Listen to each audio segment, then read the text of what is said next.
Especially women when they begin feeding up after following chronic periods of a caloric deficit, they tend to get like really watery right away, and maybe like some quick fat retention. That's mainly because if you are in that state of like reduced hormones, first place things are going to go is estrogen.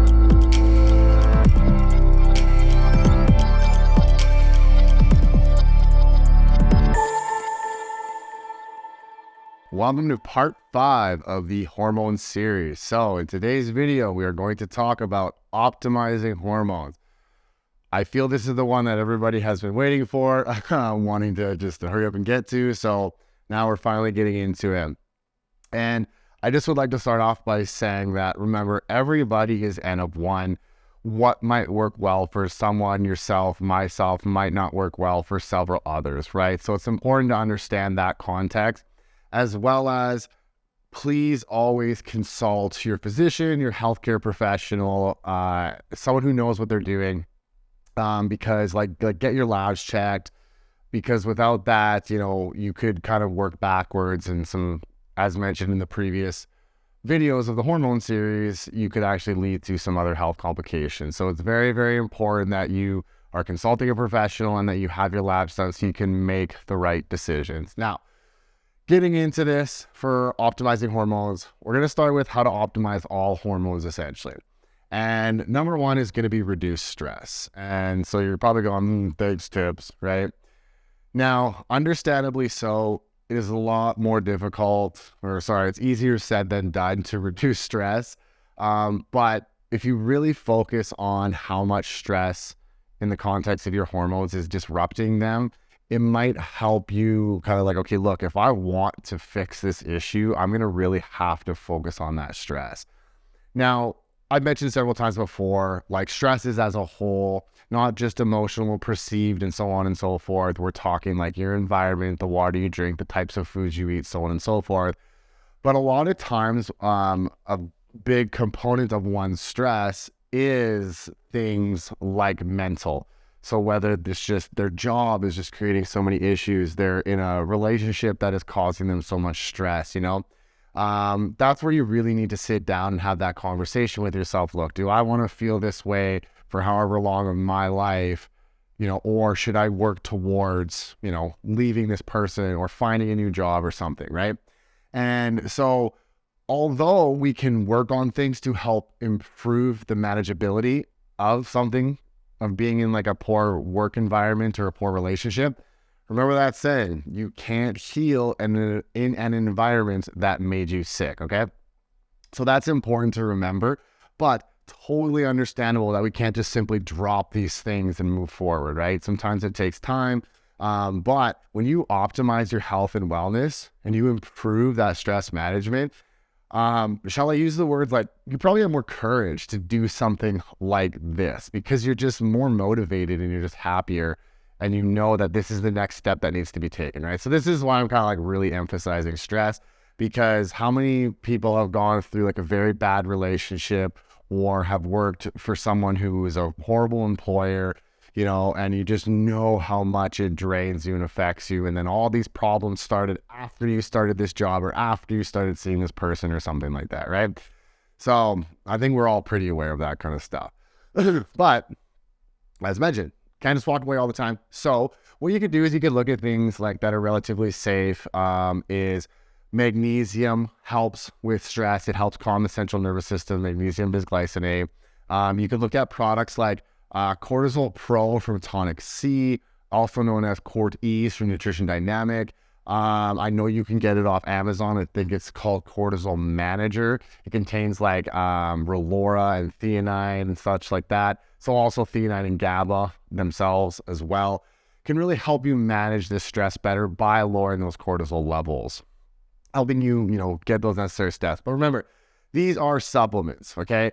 And how I kind of explain this is like, if you were to solely just rely on supplements, say you're in like a 10-foot hole and you have to get out, that's like me giving you a stepping stool, right? You can't just use the supplements. There's some pretty powerful supplements out there that could be like, half of a ladder, we could say. But if we want that ladder to climb out of that hole, we got to put everything together. So we don't always want to just rely on supplements, but that doesn't mean you could utilize them to greatly benefit you, okay?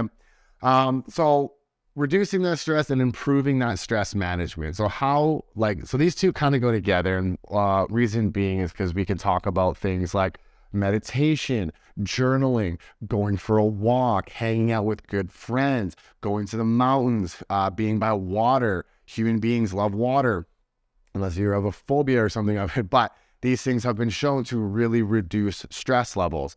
But when we're talking about improving that stress management, I'm also talking like liver health and like cellular health, for example.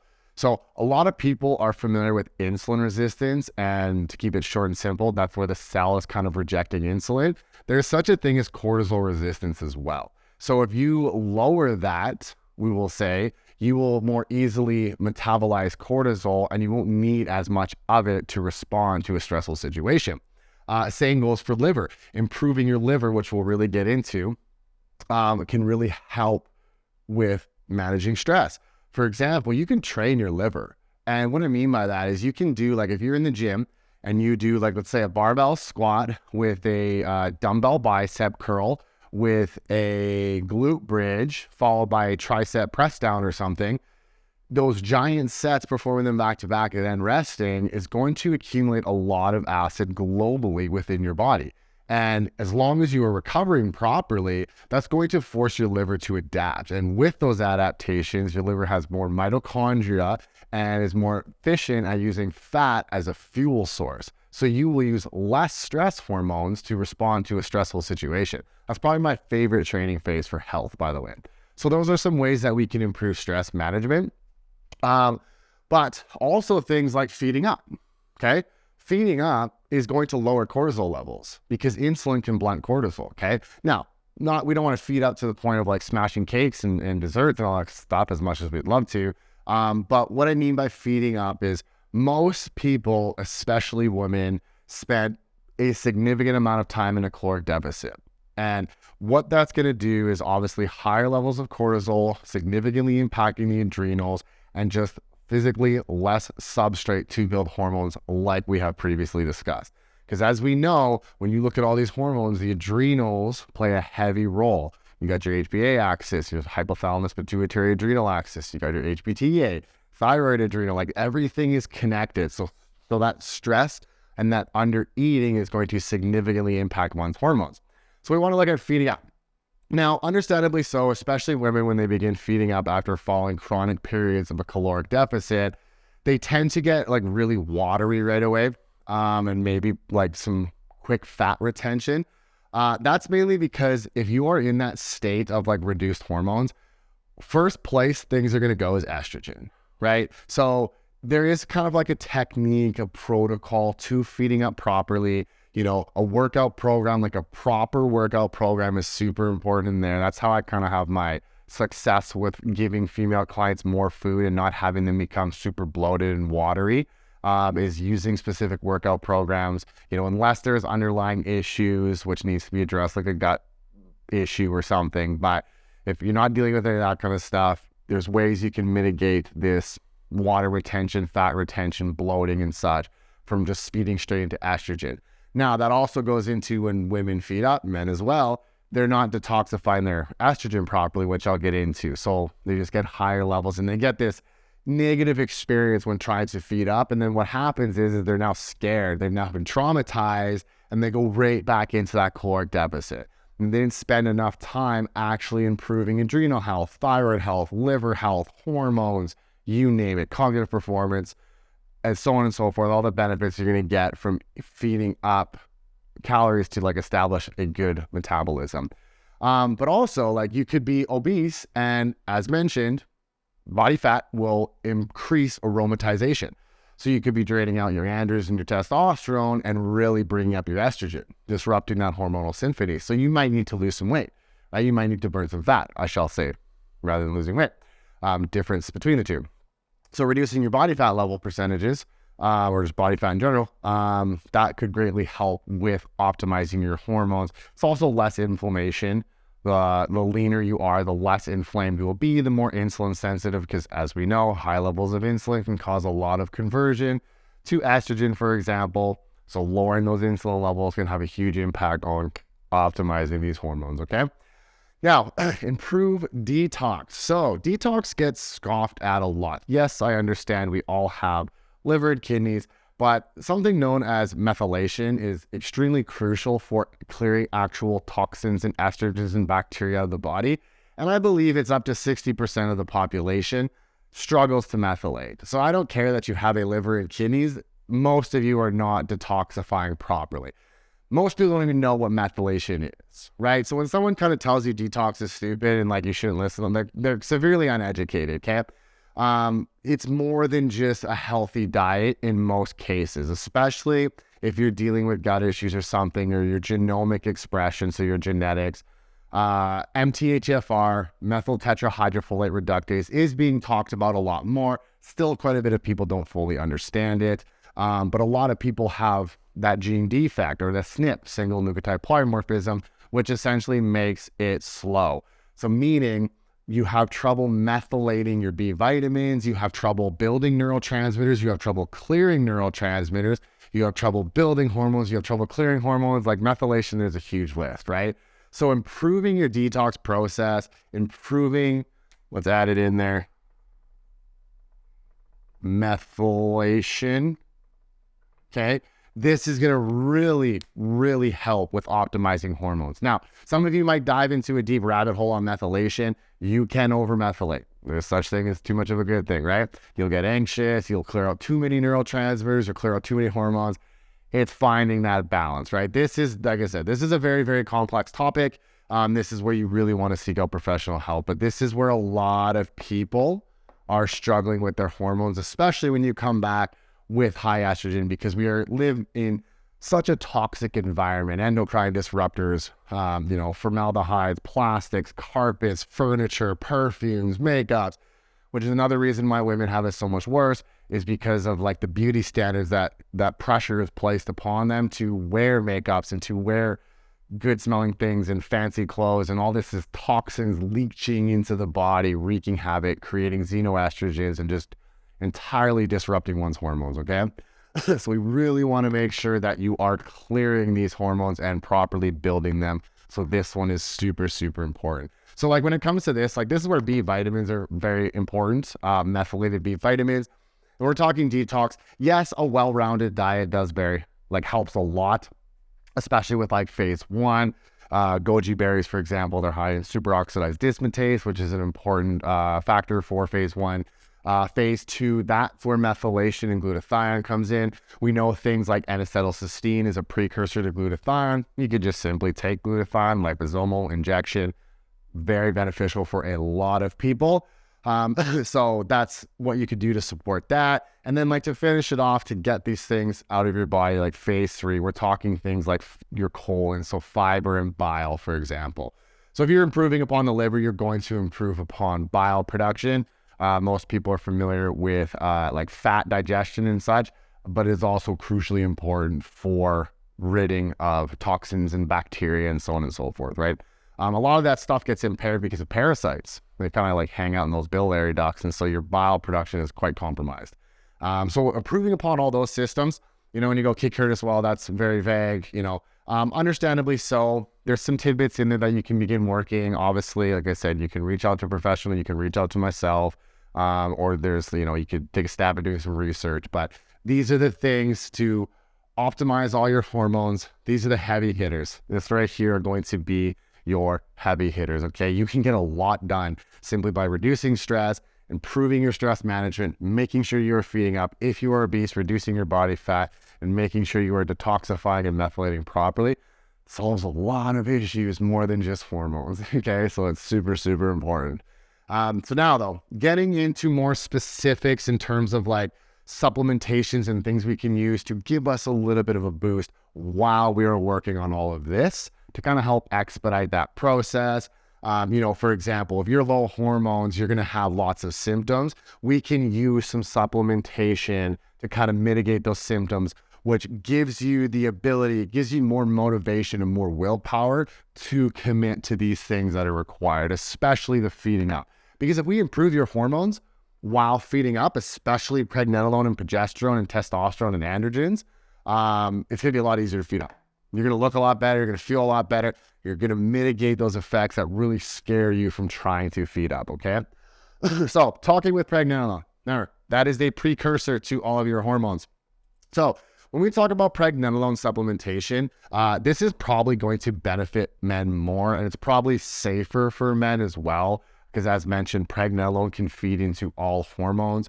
But if you got your labs and you see you got your Dutch test and you see like everything is low, like menopausal women, probably a totally safe candidate for supplementation of pregnenolone. Now, unfortunately, if you're my viewers from Canada, it is extremely difficult to get pregnenolone in Canada, probably because of the, a lot of people will supplement it while they have high DHEA or high androgens and just make symptoms worse, okay?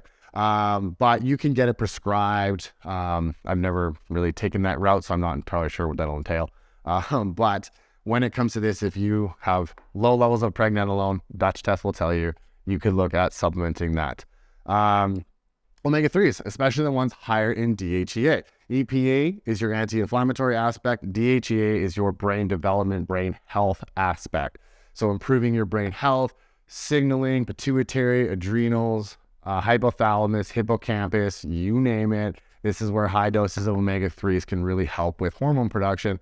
Plus it's fat, right? We need fat to build cholesterol, to build hormones, okay? So now we can also look at like adaptogens. So we can look at ginseng, rhodiola, and ashwagandha.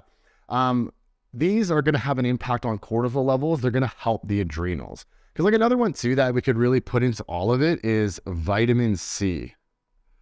We all know it's a powerful antioxidant, but it's also very good for nourishing the adrenals. So that's another one you can do high doses of buffered vitamin C. Too high, you will poop your pants. So as long as you got a change of underwear, you'll be okay.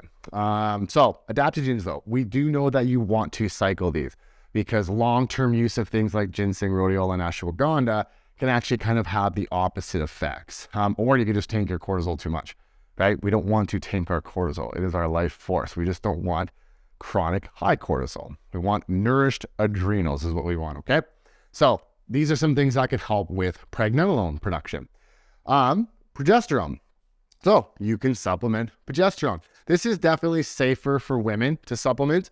Men, I don't really see the need to supplement progesterone. As mentioned, I would rather supplement pregnenolone. But I will say if you are a female, remember, you have a cycle. It's not just progesterone across the board at all times. You want to dose this on after ovulation. So days like 15 to 26, maybe 27, 28 tops, depending on your cycle length. Technically, supplementing progesterone should put you at a 28-day cycle because as soon as you stop on day 26, you're going to get that drop to stimulate menses. Now, once again, though, consult your profession, have your labs, okay? This could help a lot of females because they're in this anxious, agitated, stressed out state. Remember, what does progesterone do? It promotes GABA, so calming. It lowers our excitatory neurotransmitters that women produce during the follicular phase, okay? So this will really help you calm down, helping you commit to everything that needs to get done to optimize your hormones, okay? Dosage dependent, very dependent. Get your labs done, okay? But if you don't want to take that route, you don't want to take hormones, you can take chasteberry. Men can take chasteberry too because chasteberry has an effect on LH, your luteinizing hormone. In women, that's going to help the ovulation, production of progesterone. In men, it's going to stimulate the gonads to produce testosterone. So chasteberry is good all around there. Zinc plays so many mechanisms in terms of hormone production, though it's very crucial, especially for testosterone. So that is very important. And then B6, once again, your B vitamins help with methylation, but B6 is known to help strengthen that luteal phase in women. So that's another one that you could look at, dosages for helping that, improving that progesterone production. But remember, everything is in balance. So we don't want to be like, you could probably take chasteberry through your entire cycle because the way your body is designed, especially as a woman, that luteinizing hormone, it's not like it's going to get super high, but it's going to help with other aspects. There might be some debate to that. That's where labs come in. Check your luteinizing hormone, check your follicular stimulating hormone, estrogens, everything. Watch your cycle. We can see, okay, Do I need chasteberry during that follicular phase? Probably not. No, because we're not getting much of a luteinizing hormone response, okay? But in terms of men, yeah, you can take that all the time.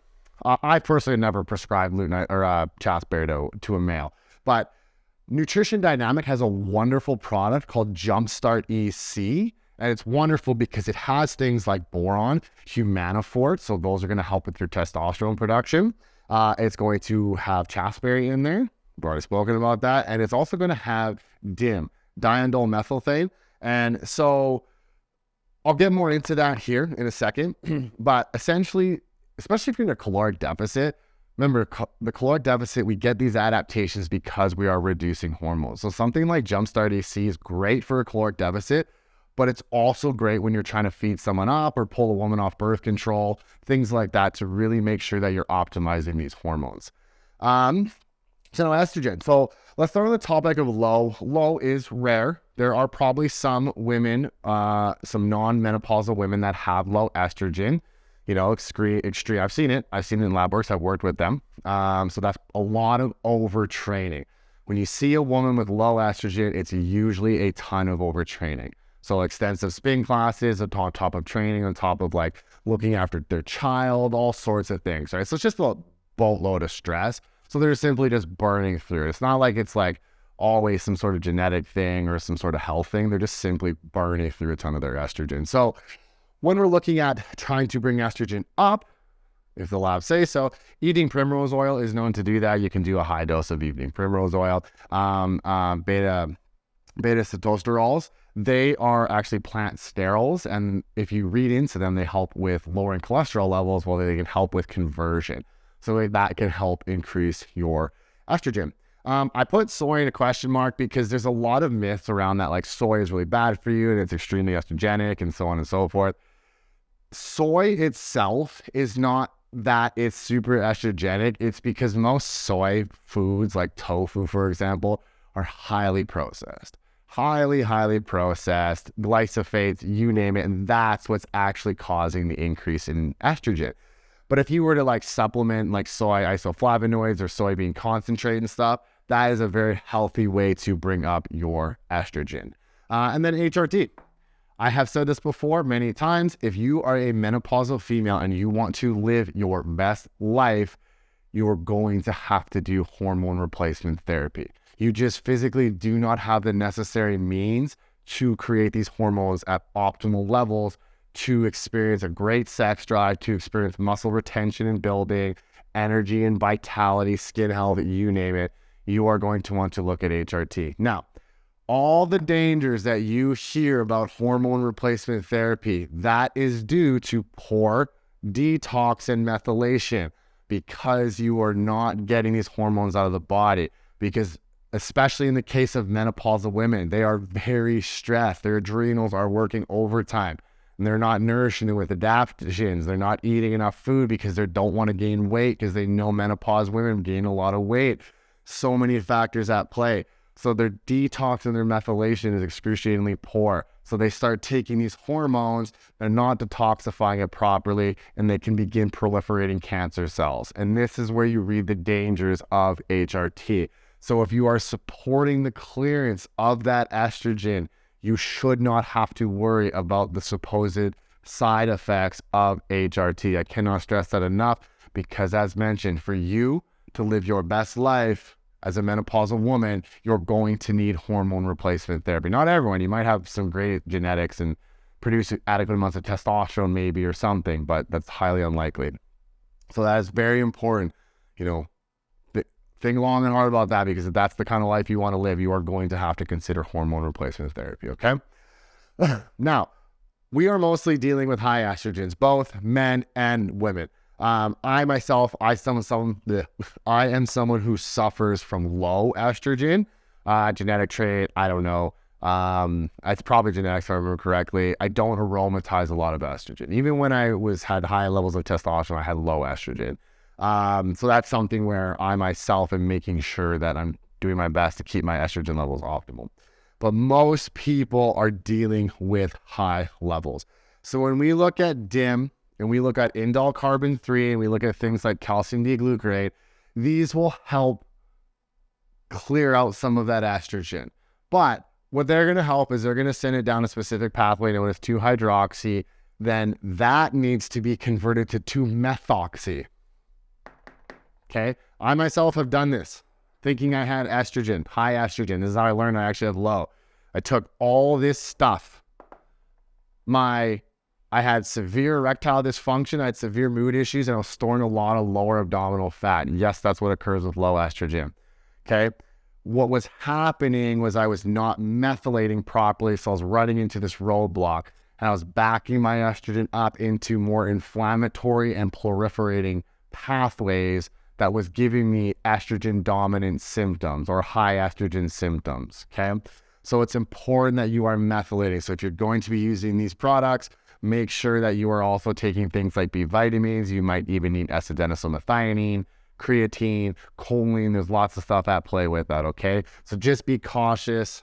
Dutch test is how you save your butt. Now, with that being said, though, you can get your homocysteine levels checked on blood work, and that will let you know if you're methylating properly. It won't give you exact references as a Dutch test maybe can, but essentially you're going to build up a lot of homocysteine if you are not methylating properly. So there's kind of your indicator that, okay, I should work at improving my methylation, and then these things will be much more effective. Calcium D-glucarate is also very good for lowering beta-glucuronidase. That is an enzyme that will, in high levels, will cause you to recycle your estrogen, for example. So you'd want to lower that. If you have a lot of lower distension, might also be bacteria, but a lot of lower distension could indicate high levels of beta-glucuronidase. So that could be your friend. We also got chrycine, flavonoid, that helps with estrogen clearance as well. And then I got AIs here, aromatase inhibitors. Now, some people, there's genetic reasons as to why they could be over aromatizing, and they might be a perfect candidate for an aromatase inhibitor. Now, what I will say is most men, unless they are running super physiological levels of performance enhancing drugs, actually don't need an aromatase inhibitor. Okay. They actually don't need it. What they need is they need to improve their estrogen clearance. So there's many ways we can do that, as mentioned here. But the reason I'm not the biggest fan of aromatase inhibitors because it is a medication. It can kind of mess up the stomach and it can disrupt methylation. Okay. Also too, maybe testosterone isn't super high, but you're not aromatizing androgen, so they're getting high, and now you're dealing with, possibly acne and so on and so forth. So these are never my first go-to, but for some individuals, I do like to use them, especially if you have like severe gut health issues and we need to correct those first, but you also have high estrogen. So we're probably going to use aromatase inhibitors, keep that estrogen down while we correct the issues. Once we improved upon that, then we can pull the aromatase inhibitor and rely on things like this or just your body's natural ability to detoxify estrogen, okay? So going over pregnenolone, progesterone, and estrogen, those are some tips and tricks of how you can optimize those hormones. As mentioned, please have your labs done so you know where you're safely at. Inquire. As I mentioned, I'm a Dutch test provider. You can inquire to me if you want to take a Dutch test, but know where your hormones are at before you start like pounding back a bunch of supplements. This here though, like this is all safe. Everybody should be doing this anyway for general health and wellness, okay? But when it comes down to specifics, please know where you're at with everything, okay?